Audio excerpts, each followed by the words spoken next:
Foreign Affairs, Ambassador, fellow ministers from the Somali federal government, ambassadors and representatives from around the world, the international community and organizations, greetings to you all.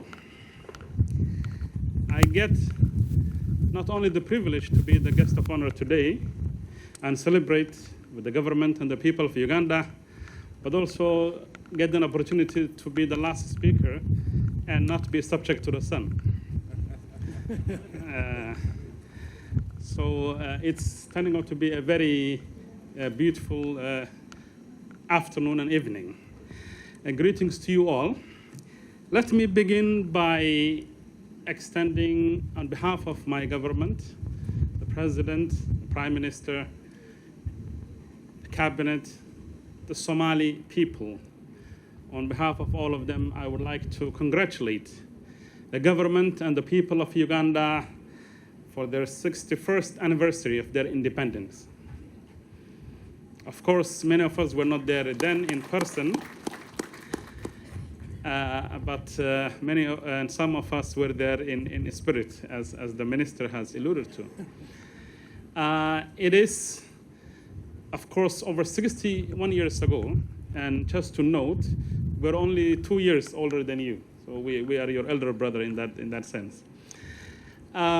It is perhaps a bit too long to remember, but considering the mood of that day, I would imagine, as was the case in many other African countries during their independence, it was a moment that reflected the greatest struggle that the people of Uganda went through to attain independence. As the professor has mentioned, there are different levels of freedom, and I think among the best is to be part of a free and a sovereign state, the nation state.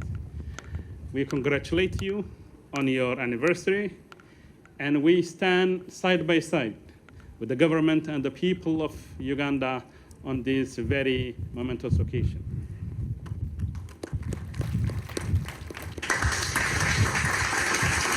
The relationship between the two countries and the two societies, as the professor has mentioned once again, dates back to over 100 years. I would like to remember another Somali professor, in addition to the minister here, that studied in Uganda in the 60s, and he was the founding father of the Somali Studies Association. His name is Professor Hussein Muhammad Adam. He went to Makerere University, and the knowledge and the gains he made from there informed our nation when we were trying to thrive at the times that were difficult. Allow me to also begin, as part beginning of my speech, to pay tribute to the fallen heroes, men and women of the Ugandan National Army, as part of AMISOM and ATMIS, who paid the highest price for supporting Somalia when we were down and when we needed support. The government and the people of Somalia are indeed very thankful to your people and your government for the constant support you have given us.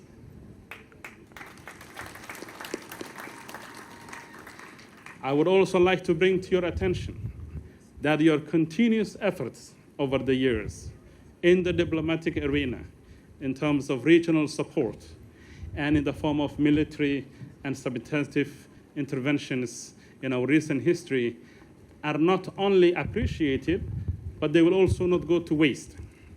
As you all are aware of, the quite number of Somali military officers that have been trained in Uganda and trained by Ugandans here are waging a very successful war against Al-Shabaab in a place that is about 1,000 kilometers away from Muqdisho. If there were times when the front lines used to be on the outskirts of Muqdisho, we are now fighting off Al-Shabaab in faraway places close to the Indian Ocean, around Mudug, Hiran, Shabelle, and Bayan Bakol. all the way to Jubaland.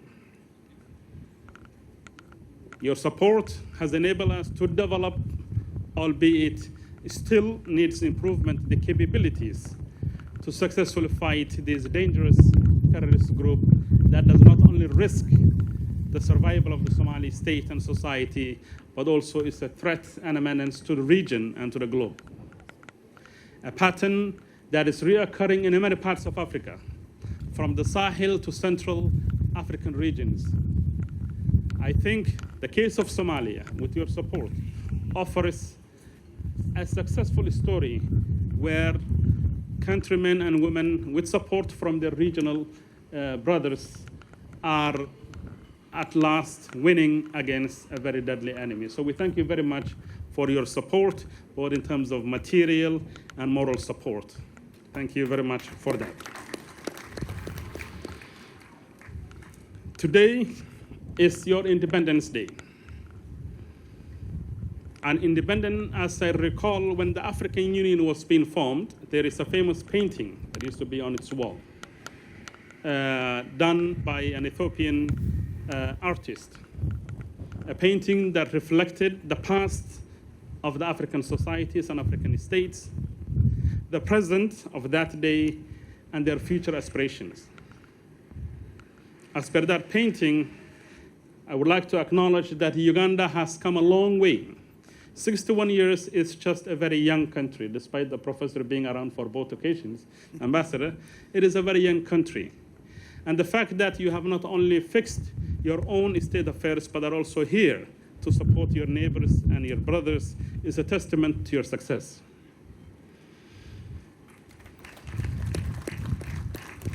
The fact that at a certain point, conflict and war were also part of your history, but you have successfully transformed that and become a more viable and a stable state that has very specific developmental and political objectives, is something that gives us a hope.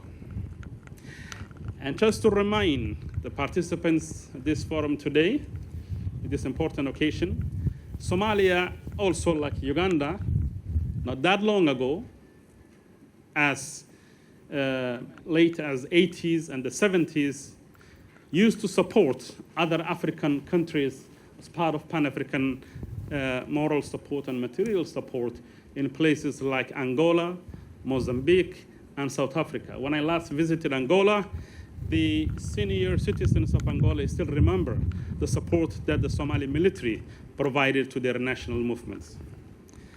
So it is a cycle that goes on. Sometimes you might fall, but then you rise again. That is a very common proverb in the African societies.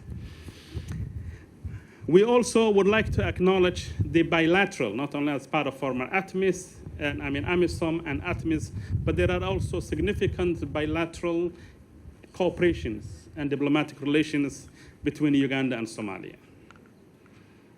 Over a year ago, our president visited Uganda, and the two presidents, with their cabinet and the Chamber of Commerce, have put in place a bilateral economic relations. We're trying to be part of the East African Economic Community. And Uganda is a champion for us in that front. We foresee a very bright future between our two countries to trade and utilize each other's strategic competitive advantages. We have access to the sea, and the Somali people, as you have mentioned, Ambassador and Minister, are very entrepreneurial. And they are not only in Uganda, but all over Africa, and having successful businesses. We envision a scenario where we can trade, we can do business together, and we can benefit from one another. I must also acknowledge that Uganda hosts over 51,000 Somali refugees. And we, the Somali government, truly appreciate the support your government has provided in terms of providing a safe place to live in for those Somali citizens. I would also like to acknowledge and recognize the fact that the young men and women who studied in Uganda are now part of the Somali government, leading vital, important institutions such as the Ministry of Education. Minister Noura has studied there, and many others have also studied in Uganda. So it is a testament to the benefit of having a very cooperative and friendly relationship where the two societies can benefit from one another. And so we would like to thank you for that on behalf of those young Somalis that have attained skills and know-how from there and are now contributing members of our society. The African Union, as that painting of the 1960s has depicted, has particular visions. Vision 2063 of the African Union envisions a very prosperous future for the African states. And there are specific goals that would help us to mutually benefit from each other in terms of economic interaction, trade, and doing business together. But also there are security objectives that the African Union has. There are socio-economic objectives, developmental objectives, and also coping with terrorism, climate change, conflict, and some of these things that have hindered the progress and the great potential that the African people, their states, and Africa in totality had.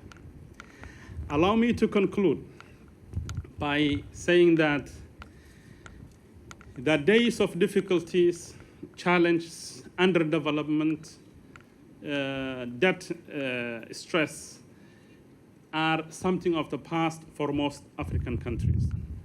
There is a great deal of agency, resilience, and capacity within the African states. Africa has the youngest population. Increasingly, knowledge is not only monopolized in certain localities. The availability of knowledge, training, and the transfer to be able to do that among us is only expanding with time. I would envision a future in which Africans will not only be self-reliant, but they also have the potential to contribute to global economy with our natural resources, the great abundance in every aspect of natural resources, and our increasing human capital. I think we have an important role to play, and Uganda is a leader in that front, and Somalia has a lot to learn from it. Thank you very much, and I would like to thank everybody here for supporting our Ugandan brothers who are away from home but are at home at the same time. So I'm sure the minister is both away from home and at home.